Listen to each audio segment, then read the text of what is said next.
everyone, welcome back to Wireman's Whimsy. Today is Throwback Thursday, so I am using the Blossoms in Bloom, a retired set, pairing it with the Brick and Mortar 3D embossing folder, and I'm using Starry Sky as the detail die and the Orchid Oasis as the background. I've got a standard card base of 5 1/4 by 4 in basic white for the embossing, and I'm using up some of my adhesive dots from a past paper pumpkin kit. I've used the Happy Birthday greeting from Blossoms in Bloom, and I've stamped it in Starry Sky and cut it out with one of the Stylish Shapes dies. So to build the card, the first thing I am going to do is I'm going to do the 3D embossing on the card front. So I'm just going to place that in there square. I'm going to run it through, and then I can, I'll wait to adhere it to the front until I've finished the die cuts. So what I've got, I'll put that over there. What I've got is my Brick and Mortar 3D piece. I have got the dies from the Many Layered Blossoms dies. The background stamp, the bigger area stamp or die, goes on the Orchid Oasis. And when I had this all set up before, it fit perfectly on here. So let me just see which way around I need to do this. And it does need to go this way. Okay, so I have put this on. You can see I've got adhesive sheets on the back because it's so much easier to do this if it's a sticker. It's significantly easier if it's a sticker. I tried gluing the Orchid Oasis background and then just doing the sticker adhesive on the Starry Sky, but that didn't work as well. It did work, but I think it was cleaner when it would be cleaner to do it as adhesive on both. So I'm just lining this one up, and we will run it through. It keeps wiggling on me. You can use a sticky note on this as well. I use sticky notes quite frequently to hold dies in place, especially if I'm die cutting a greeting like the Happy Birthday in this set. So I am just going to run that through. I'm also going to run it back because sometimes it just helps to do it forward and backwards. So there's the one. I'm just going to do the other one. There's a decent amount of taking the die cut pieces out. That's where your foam and your bristle brush will come in very handy. Okay, so that's all of the die cutting done. I'm just going to take this off here.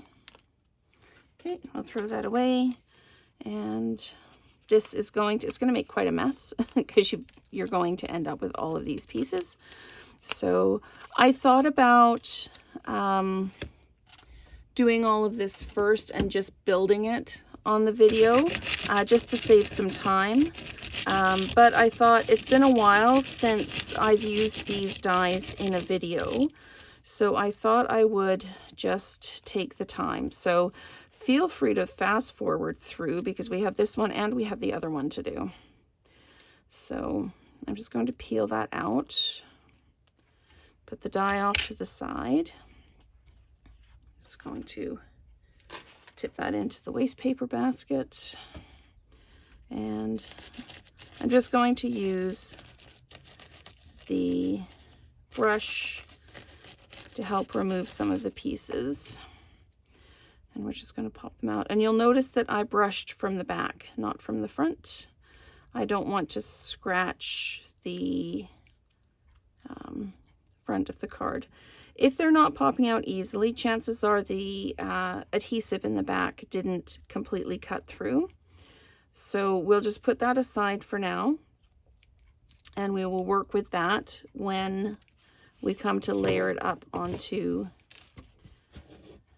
the other piece. Now this should just peel off quite easily here. Okay, here we go. Put that in the bin. Okay, and then again we can use our brush to help with those pieces, and it also helps to release it from the die. Okay, so this one, lots of pieces to push out. I give them a gentle push. If they don't wiggle, if they don't release, I just leave them because they will come out when we peel off the backing. And if they don't, you just stick it to your finger and they'll pop off onto your finger. Okay, so let's go ahead and move this out of the way. And I'll take the white card base out from behind so that you can see a little bit better what's going on. I am going to peel this off, and I'm working with the bigger die cut pieces first, and that's the first layer. You can see that the pieces that are still stuck are coming off with the paper. And I had used the new adhesive sheets, and they are in 2-inch strips. And then I had kind of pieced it on the back. So that's why there's so many pieces to peel off, is because it's kind of jigsaw puzzled together. So you can see the pieces coming off that were still left behind, like that. And this one is going to turn out to be a bit fiddly because of all the joins. That wasn't very clever of me. I just didn't want to waste my adhesive paper. So let me say I saved some adhesive paper or backing sheets, but it's taking me just a little bit extra time. So there's always a compromise. Like I say, you can always fast forward through.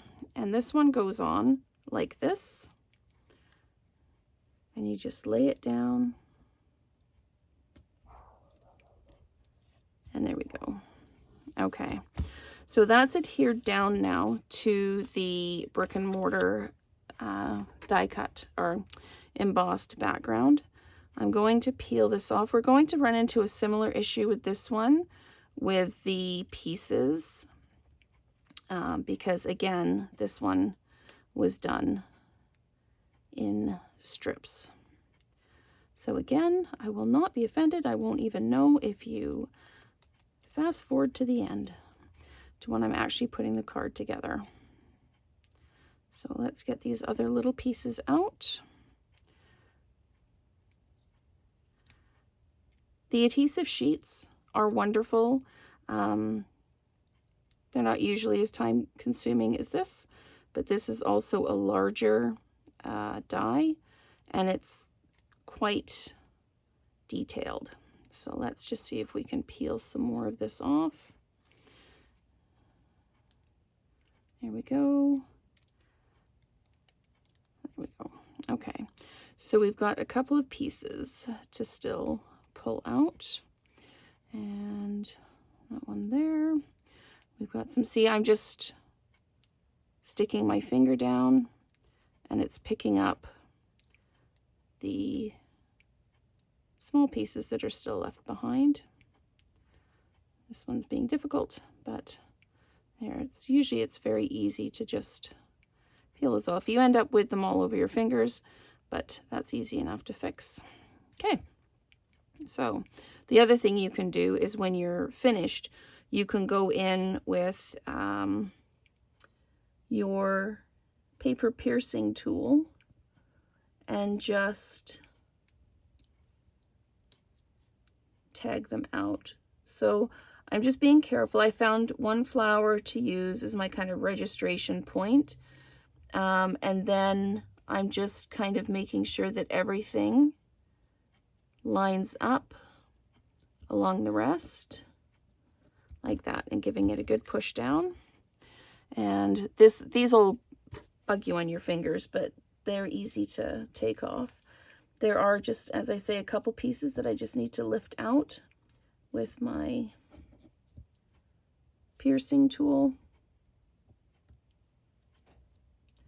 And there we go. I think there were two little ones up here as well, so we'll just knock those out. There we go. Okay, I think that was it that needed to come out. Okay, so I am going to dimensionalize this now onto my card base. So I'm going to be very generous with my dimensionals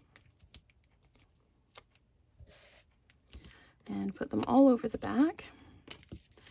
I loved this die set and the stamp set when it first came out. There were so many different options and possibilities to do, and different ways to use it and color it. So yeah, it was very versatile. And then when I was looking at my shelf to decide what to do for the Throwback Thursday, I thought, I like this one. We will do this one. So I'm just going to drop that down like that. And then the Happy Birthday is also dimensionalized. So we're just going to add that on like that. And just place it wherever you like, as long as it's relatively straight. There we go.